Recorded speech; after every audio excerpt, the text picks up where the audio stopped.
ہوتا ہے. تو دوسرا کام کیا کرنا ہے؟ اپنے آپ کو اپنے گھر والوں کو بدعت سے بچانا ہے. تیسرا کام جو مجھے آپ کو اپنے گھر کی اصلاح کے لیے کرنا ہے وہ کیا ہے؟ وہ کیا ہے؟ سب لوگ غور سے سنیے. یہ عقیدے کے بعد دوسری سب سے اہم چیز آ رہی ہے. وہ کیا ہے؟ گھر کی اصلاح میں ایک بہت فاؤنڈیشن جس کو بولتے ہیں بنیادی چیز کی میں بات کر رہا ہوں. اگر یہاں گڑبڑ ہوئی، اللہ نہ کرے، تو بعد میں زندگی موقع نہیں دیں گی آپ کو اصلاح کا. یاد رکھ لیجیے. وہ کب؟ وہ کیا ہے؟ گھر کب بنتا ہے مجھے بتائیے. آپ تھے، ایک گھر میں رہتے تھے، پھر وہ کب وقت آیا کہ آپ لوگ گھر سے الگ ہو کے کہیں بھر گئے؟ ایک گھر کئی گھر میں تبدیل ہو گیا. ایک والد کو 4-5 بیٹے تھے، شادیاں ہوئی، گھر الگ ہونا شروع ہو گئے، ہے نا. تو گھر کی بنیاد شروعات ہوتی ہے نکاح سے، شادی سے، ہے نا. تو اپنے نکاح میں یاد رکھیے، نیک بیوی یا نیک داماد کا انتخاب کیجیے. یہ فاؤنڈیشن ہے. اب گھر شروع ہونے والا ہے. یہاں گڑبڑ ہوں گی تو بعد میں زیادہ چینجز نہیں آ سکتے. بلڈنگ کا اوپر کا سب کچھ چینج ہوتا ہے، فاؤنڈیشن پڑنے کے بعد، بنیاد پڑنے کے بعد، پایا رکھنے کے بعد اس کی اصلاح نہیں ہو پاتی. باقی سب چینج کر سکتے، آپ کلر نیا مارو، ہر سال مارو، ٹائلز لگاؤ، پینٹ چینج کرو، سامنے کا ایلیویشن چینج کرو، سب ہو سکتا ہے. فاؤنڈیشن نہیں بدل سکتا ہے، بیس نہیں بدلتا ہے. تو اپنے نکاح کے اندر یاد رکھیے نیک بیوی یا نیک داماد کا انتخاب کرنا ہے. میں نیک بیوی اور نیک شوہر کیوں نہیں کہہ رہا ہوں؟ اس لیے کہ لڑکی اپنا نکاح خود نہیں کر سکتی، اس لیے نیک داماد کا انتخاب کہہ رہا ہوں. ٹھیک ہے؟ تو نیک بیوی یا نیک داماد کا انتخاب کرنا ہے. نوجوانوں اور سرپرستوں یاد رکھو اس چیز کو. اگر یہاں ہم فیل گئے تو آگے امید نہیں ہے کہ اس گھر کے اندر کبھی کتاب و سنت اور ساری باتیں جو سوچتے ہیں نا، معاشرہ ایسا بن جائے، نیک اور صالح ہو جائے، اور ہمارے بچے صحابہ، تابعین، تبع تابعین، سلف صالحین، محدثین، مفسرین جیسے بنے. نہیں ہو سکتا. اس لیے کہ جب دو لوگ ملتے ہیں نیک بنیادوں پر تو پھر اس کے بعد نیک اولاد کی توقع کی جا سکتی ہے. جب ملن ملتے ہی بنیاد غیر سنت غیر شرعی ہو، پھر آگے کا کیا ہے؟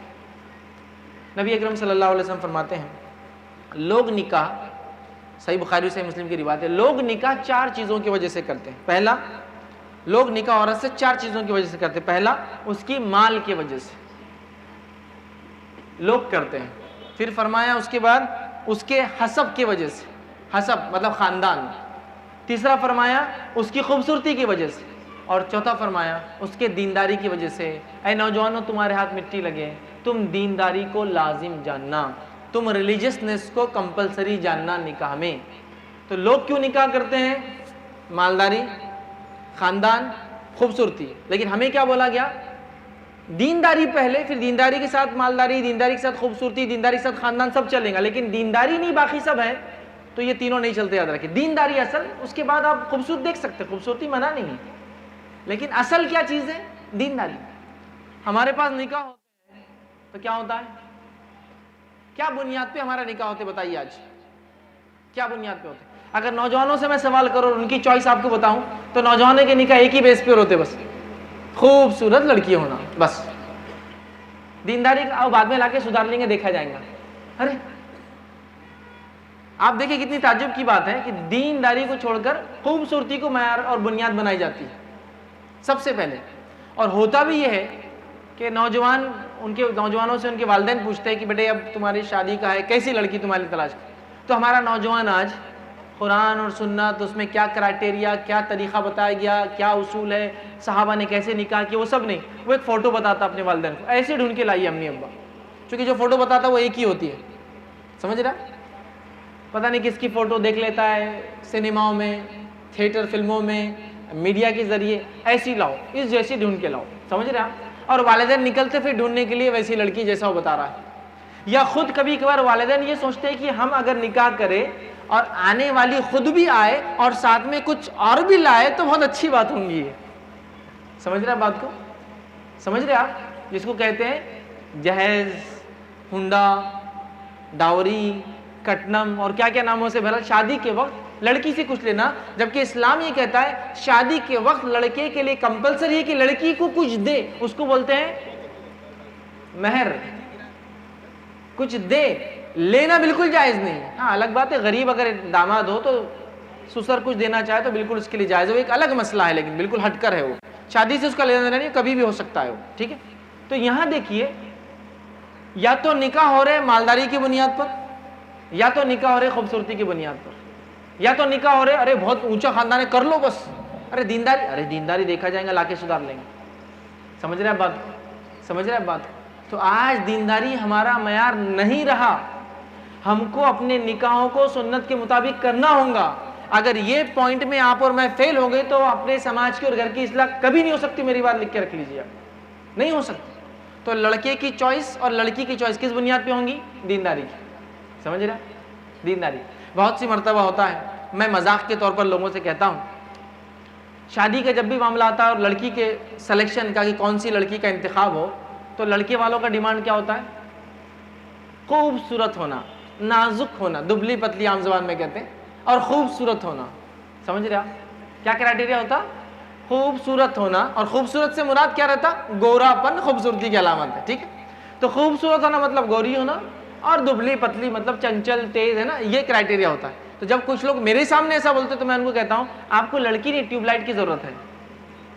جتنی پتلی بولے اتنی پتلی ملتی ہے, اور جتنی سفید بولے اتنی سفید. اس لیے کہ جو چیز مینوفیکچر ہوتی ہے, کمپنیوں میں بنتی ہے, اس کو آپ بول سکتے کتنا گورا, کتنا لمبا, کتنا پتلا, کتنا دبلا. لیکن جو چیز پیدا ہوتی ہے, پیدا ہونے والے چیزوں کو آپ کلر مکسنگ, کلر کریکشن نہیں کر سکتے ان کے اندر. ہر انسان جب پیدا ہوتا ہے تو اس کے رب نے اس کو بنایا ہوتا ہے, وہ خود سے نہیں ہوتا ہے. اور جو لوگ میں نے دیکھا ہے نکاح کے اندر یہ عجیب و غریب شرائط لگاتے ہیں نا, لڑکی ایسی ہونا, وزن اتنا ہونا, ہائٹ اتنی ہونا, ہیلتھ اتنی ہونا, ہیئر کلر یہ ہونا, فلاں ہونا, میں ان کو چیلنج کرتا ہوں, یہ تو ٹھیک ہے تم نے یہ کر لیا, لیکن چیلنج کرتا ہوں اپنی بیٹی کو ایسا پیدا کر کے بتانا جیسا تم دوسروں کی بیٹیوں کو ڈھونڈ رہے تھے.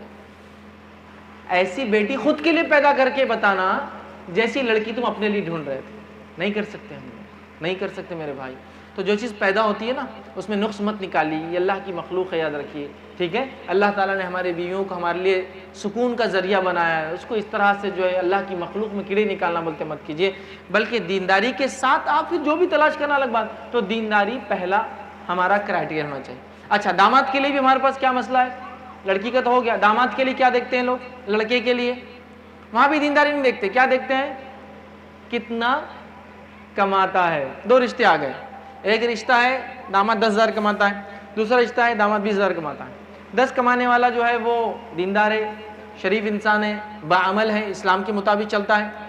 20 والا جو ہے کبھی نماز پڑھ لیا, جمعہ والا ہے, یا رمضان والا ہے, بہرحال رمضانی مسلمان ہے. تو کس کو ترجیح دیتے ہیں ہمارے پاس؟ بتاؤ.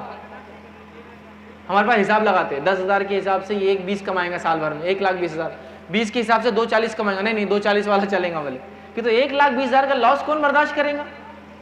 سمجھ رہے آپ؟ تو داماد کا انتخاب بھی پیسوں کی بنیاد پر ہو رہا ہے, لڑکی کا انتخاب بھی مطلب دین کی بنیاد پہ ہمارے نکاح نہیں ہوتے. اب دو لوگ دین کی بنیاد پہ نہیں ملتے ہیں, پھر کیا ہوتا ہے؟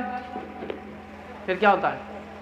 دین کی بنیاد پہ نہیں ملتے نا, جب مسائل ہوتے ہیں تو تب آدمی جو بولتا ہے یار میں نے کاش کی دیندار لڑکی سے نکاح کیا ہوتا, تو آج 498 میرے پہ نہیں لگا ہوتا. 498 بتائے نا آپ کو, عورتوں پہ ظلم کرنے کے, ظلم جب ہوتا ہے نا تو ان پہ کیس عورتیں ڈال دیتی مردوں پر 498 کہ مجھے تکلیف دیا, ڈومیسٹک وائلنس کیا گیا.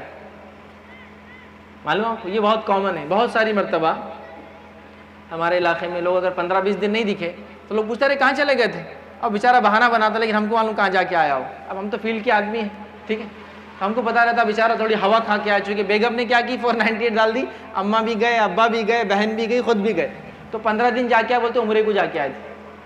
مطلب کوڈ ورڈ یوز ہوتا وہاں, عمرہ جا کے آئے مطلب, سمجھ گئے آپ؟ یہ حالت ہے مسلم سماج کی. 70% کیس جو مسلمانوں کے مہاراشٹرا میں رجسٹرڈ ہوتے ہیں, 70% ڈومیسٹک ہے, 100 میں سے 70%. تو جب دینی اس پہ نکاح نہیں ہوتے تو پھر پرابلم شروع ہوتے ہیں, یاد رکھیے. طلاق شرعی بنیاد پہ نہیں ہوتی, اور نہ اس کے بعد جو مسائل کا حل نکلا وہ شرعی بنیاد پہ, بلکہ وہ دنیا کی بنیاد پہ ہوتا. پھر کورٹ, پھر کچہری, پھر یہ ساری چیزیں, پھر حوالات, اور وہ سارا سمجھ رہے نا وہ ہوتا ہے. تو کیوں نہ دینداری کی بنیاد پہ نکاح ہمارے ملے بھی تو دین کی بنیاد پر, الگ بھی ہو انشاءاللہ تو دین کی بنیاد پر. سمجھ رہے بات؟ تو دینداری کو ہم کو لازم جاننا ہے. تو جو یہاں سرپرست بیٹھے ہیں, ذمہ دار بیٹھے ہیں, اپنی بچی کے لیے, اپنے بچے کے لیے دیندار لڑکی اور لڑکے کا انتخاب سلیکشن کریں. جو نوجوان یہاں بیٹھے میری بات کو سن رہے ہیں, نوجوانوں اس چیز کو طے کر لو کہ نکاح کروں گا تو دینی بنیاد پہ کروں گا, دین کے ساتھ انشاءاللہ جو بھی ہے وہ ایک الگ بات ہے, لیکن دینداری سے کمپرومائز ذرہ برابر بھی آپ جو ہے کمی نہیں کریں گے, یاد رکھیں. جب ایسے نکاح ہوں گے انشاءاللہ تو گھر ویسے بنیں گے، بچے ویسے ہوں گے، یاد رکھیے۔ اور جب دینی بنیاد پہ نکاح ہوتے ہیں اسے کیا فائدے ہوتے ہیں؟ ایک چھوٹا سا واقعہ رکھتا ہوں پھر آگے چلتے ہیں ہم۔ واقعہ یوں ہے کہ ایک شخص تھے، وہ اپنے دوست کے باغ میں گئے جو انار کا باغ تھا۔ جب وہ اس باغ میں گئے تو وہاں اس دوست نے جس کا باغ تھا ایک شخص کو کام پہ رکھا تھا جس کا نام مبارک تھا۔ مبارک وہاں رکھوالی کرتے انار کی۔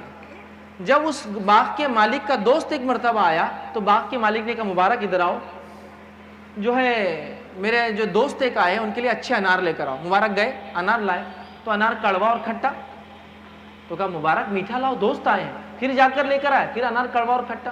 تو باغ کا مالک چڑ گیا اور کہا مبارک کیسے انسان ہو، میں تم کو انار لانے کو کہہ رہا ہوں اچھا، اور تم یہ کڑوے اور کھٹے اور خراب انار لا رہے ہو۔ تو کہا میں جب جاب پر آپ کے پاس لگا تھا، آپ نے کہا تھا صرف اناروں کی رکھوالی کرنا، تو اللہ گواہ ہے چونکہ میں اس فیلڈ سے، اس فن سے نہیں ہوں کہ یہ انار کیسے لگتے، پکا اور کچا کیسے ہوتا، میں نے کبھی اناروں کو آزمایا نہیں اور توڑ کر نہیں کھایا جو مجھے پتا چلے کچا کب رہتا اور پکا کب ہے، مجھے نہیں پتا۔ جو وعدہ کیا تھا میں نے کیا، میں نے صرف اپنی ڈیوٹی کی، کبھی آپ کے اناروں کو ہاتھ نہیں لگایا، تو مجھے کوئی تجربہ نہیں آیا انار پکا کیسا ہوتا اور کچا کیسا ہوتا۔ تو وہ جو دوست تھا اس مالک کا وہ بڑا تعجب میں پڑ گیا، اپنے گھر گیا، گھر جا کر اپنی بیگم سے کہا کہ بیگم آج میں نے ایک ایسا نوجوان دیکھا ہے ماشاءاللہ اتنا امانت دار، اتنا امانت دار، میرے دوست کے پاس کام کرتا ہے۔ اور دو دوست عموماً ایک حیثیت کے ہوتے ہیں، یاد رکھیے، مالک ہے، وہ باغ کے مالک کا دوست ہے اور یہ باغ کے مالک کے پاس گارڈ کا کام کرتے ہیں، سمجھے، لیکن دینداری ہے۔ تو بیگم کیا کہتی ہے معلوم؟ کیا آپ نے اپنے بچی کا نکاح طے کر دیا؟ پھر اتنے اچھا بچہ دکھا آپ کو تو امانت دار۔ تو کہا میں اس لیے تو گھر آیا ہوں تم سے مشورہ لے لوں، بچی سے مشورہ لے لوں، کیونکہ ظاہر سی بات ہے پوچھنا چاہیے، لڑکی کا تو بہرحال حق بھی ایجاب و قبول، میں جو ہے پوچھ لوں پھر جاؤں۔ تو کہا فوراً جائیے رشتہ طے کر دیجئے، کہاں ملے گا ایسا دیندار نوجوان۔ فوراً وہ جاتے ہیں، مبارک سے ملتے اور کہتے ہیں مبارک کیا تم میری بیٹی سے نکاح کرو گے؟ مبارک ایک غریب انسان تھے، کہا بالکل، اور مبارک بھی جانتے تھے یہ آدمی کیوں آیا ان کے پاس، دینداری کی بنیاد پہ نا، اس نے دیکھا امانت داری، تو کہا بالکل میں کروں گا آپ کی بیٹی سے نکاح ہوتا ہے۔ اللہ تعالیٰ ان کو ایک اولاد دیتا ہے جس کا نام وہ عبداللہ رکھتے ہیں۔ دنیا اس شخص کو عبداللہ بن مبارک رحمۃ اللہ علیہ کے نام سے جانتی ہے، جو ایک بہت پائے کے محدث گزرے ہیں، یاد رکھیے، بہت پائے کے یاد رکھیے محدث گزرے ہیں۔ تو یہ نکاح جب دینی بنیاد پہ ہوتے ہیں نا تو زندگیوں میں اور اولاد میں ایسی برکتیں ہوتی ہیں، اللہ ایسی اولادیں نوازتا ہے کہ والدین چلے گئے قیامت تک ان اولاد کے جو فن اور علوم سے انسانیت فائدہ اٹھائیں گی، چونکہ والدین اس کے اندر شامل تھے، ان کو بھی اجر اس کا ملتا رہے گا۔ ورنہ پھر ایسی اولادیں ہوں گی پھر جب دینداری پہ نہیں ملیں گے، جس سے ہم خود پریشان ہوں گے، زندگی میں ہم کو بولیں گے چلو مرنے کے بعد جو ملنے والا بھی دے دو حضرت، بعد میں بہت تکلیف ہوتی، وراثت کو زندگی مانگیں گے، بوڑھے باپ کو اور ماں کو گھر سے نکال دیں گے، ماں باپ کے مقابلے میں بیوی کو سر پر بٹھائیں گے، بچوں کو ترجیح دیں گے اپنے والدین کی ضرورتوں پر۔ وہ زمانہ نہیں رہے گا کہ جب دودھ نکالیں گے بکری کا تو انتظار کریں گے کب تک جب تک والدین اٹھتے نہیں رہیں گا وہ، چونکہ دینداری کی بنیاد پہ نہیں ہو رہے نکاح ہمارے، ہے نا۔ واقعات نے حدیث کے اندر ایک شخص تھے، وہ بکری کا دودھ نکالے والدین کو پلایا کرتے تھے، ایک دن والدین سو گئے تو بچوں کو نہیں پلایا، یہ تو بچوں پہ ترجیح والدین کو دی انہوں نے۔ آج ویسا نہیں ہو رہا چونکہ دینداری کی بنیاد پہ نکاح نہیں ہوتے۔ تو میرے بھائیوں اپنے نکاحوں کو دینداری کی بنیاد پہ ہم کریں گے۔ اگر یہ سٹیج میں ہم فیل ہو گئے، تیسری سٹیپ تھی یاد رکھیے، میں ایک 10 پوائنٹ رکھوں گا انشاءاللہ، تیسری سٹیج میں فیل ہو گئے نا تو آگے کی سٹیپ تھوڑی مشکل ہو جاتی ہے، سمجھ رہے؟ کیوں تو گھر بن رہا ہے اب۔ چوتھا پوائنٹ، اب نکاح ہو گیا،